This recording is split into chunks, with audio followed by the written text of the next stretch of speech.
Jazzcast Pros.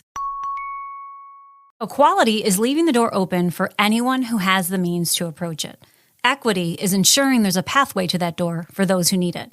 Carolyn Belden.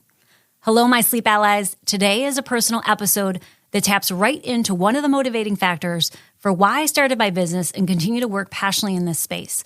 So while I want to continue our conversation about sleep and best practices for achieving it, this week I want to explore a unique topic: the intersection of sleep health and workplace diversity. We'll uncover how sleep health can be an instrumental factor in promoting diversity and inclusion within your workplace initiatives. Why? Well, simply because it matters. Equality is treating everyone alike, whereas equity in sleep health acknowledges unique needs to ensure everyone's success. I do not just want to empower you, but enlist you as a sleep advocate who will take what you hear today and share it with others. Welcome back to another episode of the Doze Podcast, the short and sweet of what you need to know to transform your sleep. I'm your host, Soda Kuczkowski, your trusted sleep coach and guide to help you optimize your day so that you can take back your night.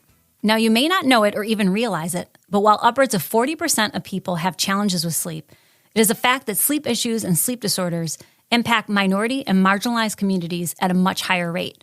So there's an opportunity that goes beyond checking a box for diversity, equity, and inclusion programs. There's a real chance here to meaningfully and valuably support your workforce by addressing and embracing the specific sleep health needs these communities face. As a Latino woman, I have paid close attention to the research regarding minority sleep health, specifically Hispanic Latino Americans, as they are the largest ethnic minority group in the United States, representing 18.8% of the total population. Some things I've learned: 14% of Hispanic men and 6% of Hispanic women have sleep apnea, a sleep disorder that's linked to some of the leading causes of illness and death in the community, including heart disease, cancer, stroke, and diabetes. In fact, Hispanics with sleep apnea have a 40% higher chance of hypertension and a 90% higher risk of having diabetes. The rate of sleep deprivation is also higher in the Hispanic community. One study found that Hispanics are 80% more likely to get 6 hours or less of sleep each night, 39% more likely to have poor sleep quality, and 28% more likely to have insomnia. Comparatively, Blacks are 57% more likely to have poor sleep quality and 78% more likely to have sleep apnea. The largest undiagnosed population with sleep disorders, at a rate of 80 to 90%, are minority groups, specifically Blacks, Hispanics, and Native Americans. And I just want to add that according to the U.S. Bureau of Labor, more than 45% of Blacks, Hispanics, and Asian Americans work frontline or shift work jobs. So I'll just leave that there for you to digest. Tell me that including these conversations and practices into workplaces isn't a step towards a more culturally sensitive and aware workplace. Sleep disparities reflect broader social and economic inequalities, as stress, workload, and environmental factors disproportionately affect minority groups. We also face unique health challenges due to a variety of factors, including socioeconomic status, environmental stressors, access to health care, cultural and social norms, research gaps, genetic and biological differences, and even systemic racism. These can manifest in various ways, such as higher rates of chronic diseases like diabetes, heart conditions, and, as I previously mentioned, poor sleep quality. Some ways these disparities are influenced include economic challenges, such as working multiple jobs, long or non-standard working hours, and stressful living environments. These factors can lead to irregular sleep patterns and insufficient sleep. Environmental factors. Many minorities live in neighborhoods with greater noise pollution, less green space, and higher crime rates, all of which can negatively impact sleep quality. Cultural attitudes and knowledge about sleep. Cultural beliefs and lack of awareness about the importance of sleep health can influence sleep patterns, and in some cultures, sacrificing sleep for work or family obligations might be more common. And as I mentioned, health disparities. Chronic health conditions like hypertension, diabetes, and obesity, which are more prevalent in some minority groups, are closely linked to poor sleep health. These conditions can exacerbate sleep disorders and vice versa, which means sleep isn't just a personal health issue, it's a diversity and inclusion issue. Different cultures, backgrounds, and lifestyles influence sleep patterns and needs. Recognizing and accommodating these differences is crucial for an inclusive workplace, as poor sleep impacts not only productivity, but mental health and even our ability to interact socially. It's high time we give it the attention that it deserves in DEI conversations. Given that I'm located in New York State, where we have a diverse population, I've observed these patterns firsthand. Working in clinical and behavioral sleep, it's clear that our one-size-fits-all approach doesn't capture the nuances of different communities. The awareness campaigns and resources around sleep health often don't reach the communities that it impacts most. So to create healthier communities, we need to start building them by meeting people where they are. So why should your organization focus on sleep in their diversity, equity, and inclusion efforts? Well, first and foremost, because it's the ethical thing to do. A wellness program that doesn't address the unique sleep-related challenges faced by its diverse workforce is fundamentally incomplete. An individual's home life affects their work life. Differences in access to resources among individuals contributes to public health disparities and exacerbates existing inequalities. Secondly, it makes good business sense. Implementing a sleep health education program in organizations offers a multitude of benefits. It enhances employee productivity and mental health. It reduces absenteeism. It lowers healthcare costs. Employees benefit from improved decision-making abilities, creativity, and a reduced risk of workplace accidents. And additionally, programs like this contribute to higher employee morale and retention, promoting a better work-life balance.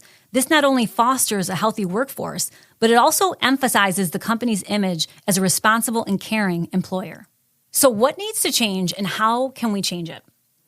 First, the leadership. Leadership plays a pivotal role. By prioritizing sleep health, leaders can set a tone for empathy and understanding, showing that they value the well-being of employees regardless of background. Utilizing sleep as a diversity and inclusion tool in the workplace can be multifaceted, encompassing cultural sensitivity, health equity, and addressing health disparities in minority and marginalized communities. Some ways that workplaces can implement and craft more inclusive sleep health policies are ways you can advocate. First, by modeling healthy sleep practices and openly discussing the importance of sleep. This sets a tone of understanding and prioritizes sleep health as part of your organization's culture. Second, flexible scheduling to accommodate different sleep cycles and cultural practices. I know that we are a long way from this, but big picture for me, and I think it's one of the good things that actually came out of COVID, is that employers are learning to see, trust, and learn that allowing employees to manage their own schedule improves productivity, time management, improves their overall mental wellness, and fosters a culture that supports families, whatever that may look like. I dream of a time where we align our work schedules with individual physiology. It will make for happier and healthier employees and workspaces. By implementing sleep health education programs that recognize the unique sleep challenges faced by different groups, my company, Start With Sleep, the parent company to the DOEs, provides programs that address sleep disorders, but also specifically speaks to how it affects minority populations and provides accessible, actionable, affordable solutions that adequately meets the diverse needs for both individuals and organizations. Creating quiet and rest spaces, providing, dedicated spaces in the workplace for rest or short naps, acknowledging the need for restorative breaks during the day, especially for those who suffer from sleep deprivation. I can't emphasize the need for this enough for my first responders and protective services, as it's both a public safety and health risk issue. Workload management. Monitor and manage workloads to prevent burnout and ensure employees have adequate time for rest and recovery. Overworking disproportionately affects minority groups, impacting their sleep health. And creating support groups and resources. Creating these types of groups or offering resources for employees dealing with sleep disorders. This can include peer support networks and access to expert advice, recognizing that sleep issues can be a shared concern across diverse backgrounds, or provide links for community resources. We actually have a free online support group, and I'll provide a link in the show notes for you. Make sure that the mental health support provided includes a focus on sleep, recognizing the link between mental health and sleep quality. Mental health issues can disproportionately affect minority groups and impact their sleep. I always say you can't have mental health initiatives without sleep interventions. Implement regular assessments and feedback mechanisms to understand employees' sleep health needs, and use this feedback to make informed decisions about workplace policies and practices. Develop tailored interventions for specific groups who may be at a higher risk for sleep disorders, such as shift workers, older employees, or those with chronic health conditions. The truth remains that a healthier workforce is more productive, engaged, and less likely to take sick leave, which positively affects the bottom line. Addressing health disparities also enhances an organization's reputation as a socially responsible employer, making it more attractive to a diverse talent pool. Sleep is top of mind for many, and if you don't believe me, take a workplace poll and see what they're most interested in getting help with. And I'm going to tell you, it's probably going to be sleep, because sleep matters, and it will show that you support them day and night. at home as well as part of a professional culture. It's a conversation that needs to get started. By incorporating these strategies, organizations can use sleep health as a powerful tool for promoting diversity, inclusion, and equity in the workplace. So what can you do as an individual? How can you bring this to your workforce, or how can you as a leader foster change? First, by advocating for sleep-friendly practices in your workplace. Share your own experiences and listen to others. Every voice can drive change towards a more inclusive and restful work environment. Recognizing that embracing sleep health as part of diversity and inclusion initiatives is more than just a policy change.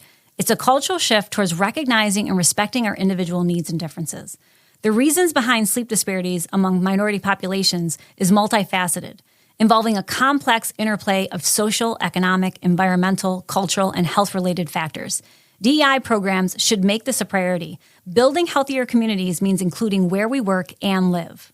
And know that addressing minority health in the workplace is not just a one-time event, but an ongoing process. It demands sustained effort, resources, and most importantly, a commitment from the top to create a culture of inclusivity and well-being. It's a critical yet overlooked aspect of diversity, equity, and inclusion initiatives. By recognizing the unique health needs and challenges faced by minority groups, organizations can foster a more inclusive environment, which in turn benefits both employee well-being and organizational performance. By taking these steps, organizations won't just be paying lip service to diversity and inclusion, they'll be practicing it in a way that genuinely enhances the well-being of their employees. Which brings me to my tips and tools of the week. How can you best advocate for yourself and your workplace? First, ensure that the people planning and executing the sleep component of your wellness programs represent the diversity of the organization and understand the needs and are sensitive to those who could benefit most from the information. Do not plan programs without buy-in from those that the information is intended for. Speak to your workforce and ask them what they want. I often see this with yearly health fairs. They're often just kind of put together with kind of disregard for what individuals want support with, and it isn't often presented in a way that's engaging, actionable, or provides sustainability so that workplaces can actually put what is learned into practice. I understand that budget and time can be a factor, but there are advocates, such as yours truly, who are out in the community and as part of any program, training, or event want to see the most impact from it.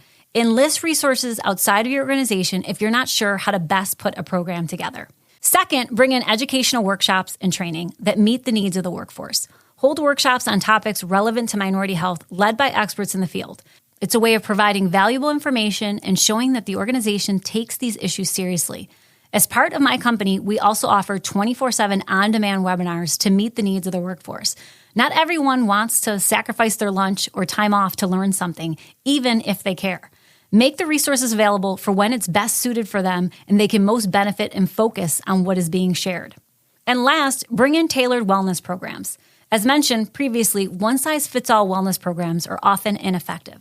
Programs should be tailored to account for cultural, linguistic, and lifestyle differences. As I mentioned, we are doing things differently. Check us out at www.startwithsleep.com. My company is a minority and women-owned business, so I am part of the community that I'm advocating for. I hope that whether this affects you personally or if you're an ally looking to foster a more inclusive culture and workspace, that you found value in the information that I've shared. We all can play a part in implementing the changes that need to happen. If you're interested in further discussing this topic or bringing sleep education to your organization or wellness event, please feel free to reach out to me at hello@startwithsleep.com. Thank you for listening. I'm back every Wednesday with a new episode, ready to share my knowledge and empower you to take control of your sleep. If you've enjoyed what you heard, please subscribe to the Doze Podcast. I still have lots to share with you as we work together towards creating solutions around your unique sleep challenges and needs. Until then, remember, you are pure potential if you change how well you sleep.